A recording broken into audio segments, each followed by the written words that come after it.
à chaque jour, le 11 septembre 2001, 5000 avions survolent les États-Unis.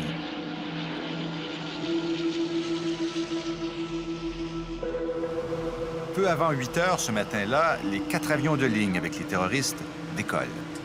Les vols 11 d'American Airlines et 175 de United Airlines partent de Boston.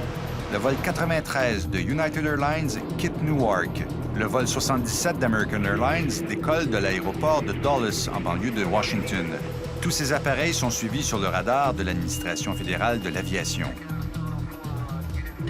L'espace aérien entre New York et Washington figure parmi les mieux protégés aux États-Unis, voire dans le monde entier. Seulement quelques minutes de vol séparent la Maison-Blanche des bases aériennes Andrews dans le Maryland et Langley en Virginie.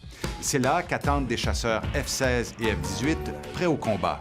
La question demeure donc entière. Pourquoi n'y avait-il aucun de ces chasseurs dans le ciel de Washington et de New York en ce matin du 11 septembre 2009?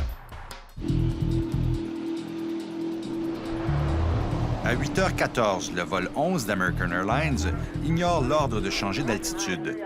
Pour le contrôle de la circulation aérienne, c'est là que tout commence. Le contact radio est perdu, puis le signal du transpondeur. Le vol 11 change de trajectoire et fonce vers New York. À 8h25, un contrôleur croit entendre la voix d'un pirate de l'air. American 11, are you trying to call? Nobody move. Everything will be okay. If you try to make any move, you'll injure yourself and the airplane. Lorsqu'elle croit qu'il y a une urgence, la FAA doit contacter l'armée américaine.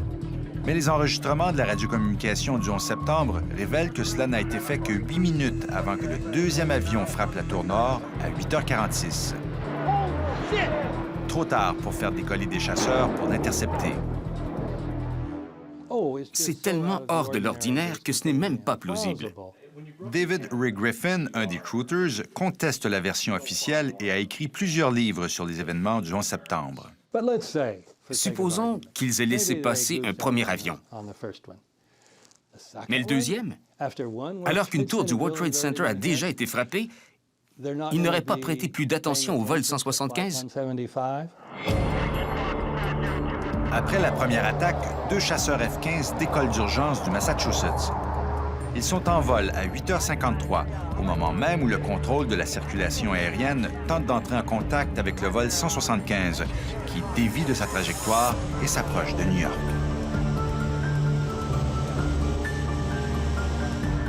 Cependant, les contrôleurs n'informent l'armée de ce deuxième détournement d'avion que 10 minutes plus tard, soit à 9h03, heure à laquelle le vol 175 de la United Airlines percute les étages supérieurs de la tour sud. Les chasseurs F-15 attendent encore l'autorisation de décoller à quelques 180 km de là.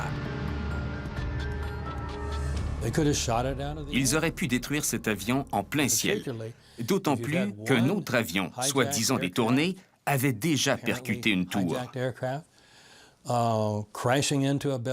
Bien sûr, il y aurait eu quand même des morts si on avait descendu l'avion, mais moins parce qu'on aurait empêché une autre attaque.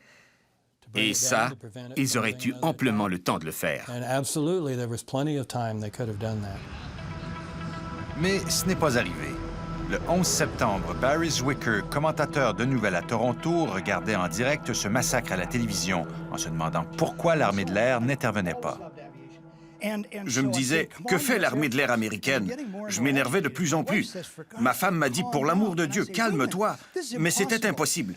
Depuis près de 2 heures, on nageait en plein drame et pas un seul avion de combat en vue. Ça se pouvait pas. Et c'est là que j'ai compris. Aujourd'hui, Zwicker est devenu le chef de file des Truthers au Canada. Nous faisons face à une tuerie, qui est en fait une trahison. Parce qu'il n'y a eu aucune intervention militaire pour nous défendre. Les initiés gardent le secret, alors que les profanes n'en savent rien. Comment se fait-il que personne ne se pose ces questions ou ne mène une enquête là-dessus? Alors nous, on l'a fait. James Meggs est rédacteur en chef de la revue Popular Mechanics. Cette revue de vulgarisation scientifique n'a pas été capable de répondre aux questions soulevées par les événements du 11 septembre. Par exemple, où était l'armée de l'air ce matin-là? Pour le commun des mortels, il est difficile de comprendre comment la plus grande puissance militaire du monde n'ait pas réussi à faire décoller ce matin-là des chasseurs plus vite qu'elle ne l'a fait. Ce qui est intéressant avec ces théoriciens du complot gouvernemental, c'est qu'ils commettent souvent la même erreur, ce qui pourrait ressembler à de la pensée magique. Ils ont vu trop de films. Ils croient que dès qu'un avion dévie sa route, 3 chasseurs décollent d'urgence et le talonnent quelques secondes plus tard. Ça ne marche pas comme ça. Ils présument que la défense aérienne avait la compétence pour contrer ce genre de menaces. Ce n'était pas le cas. Elle aurait dû y être mieux préparée, elle aurait dû y penser et s'entraîner en conséquence. Mais ils s'entraînent pour ça, non? Pas pour des avions décollant des États-Unis. Le système de défense antiaérienne a été conçu pour faire face à des attaques provenant de l'extérieur. Selon ceux qui croient au complot, ce coup a été monté pour justifier les invasions de l'Afghanistan et de l'Irak. Ils accusent même la revue Popular Mechanics d'avoir été dans le coup. Avant même la publication de notre article, nous recevions déjà des menaces. Certains présumaient que nous faisions partie d'une conspiration. Plusieurs sites Web nous accusaient de faire partie de la CIA. Imaginez un complot qui impliquerait le gouvernement, tout le personnel de la CIA, les contrôleurs d'une douzaine d'aéroports, des centaines de milliers de personnes.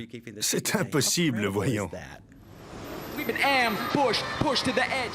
Chaque 11 septembre depuis 2001, le mouvement pour la vérité revient à New York pour se mettre à jour et s'encourager. Alors, comme je dis souvent, plutôt que de ne rien faire, soutenez au moins ceux qui dénoncent les mensonges et démasquent les menteurs. Dans la série américaine Rescue Me, le comédien Daniel Sunjata joue le rôle d'un pompier de New York qui est convaincu que le gouvernement était derrière les attentats du 11 septembre. C'est un outrage à leur mémoire. Non, abruti.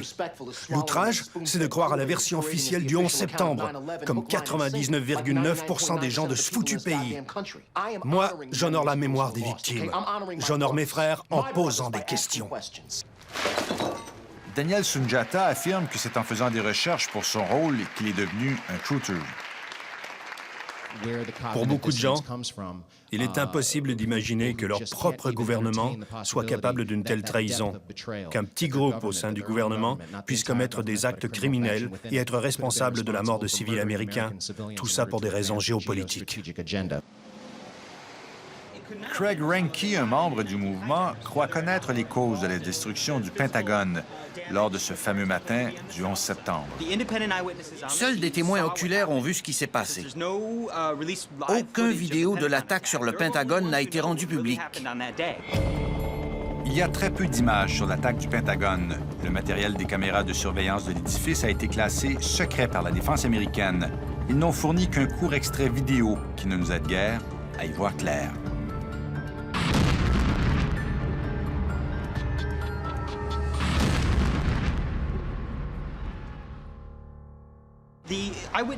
Les témoins oculaires ont décrit l'approche de l'avion. Craig Reinke soutient que, selon les témoins, en raison de son approche, il était impossible que le vol 77 ait frappé le Pentagone. Pour nous, la seule explication logique est que tous les dégâts ont été causés de l'intérieur, par le biais d'explosifs secrètement placés d'avance. Tant d'hypothèses en si peu de temps. Au retour, l'une des théories les plus fascinantes, mais aussi les plus controversées. Je suis à bord d'un avion détourné. Et si tous les appels provenant des avions ce matin-là étaient faux? Je t'aime. Bye. Je dois dire désolé, mais cet appel aussi était simulé.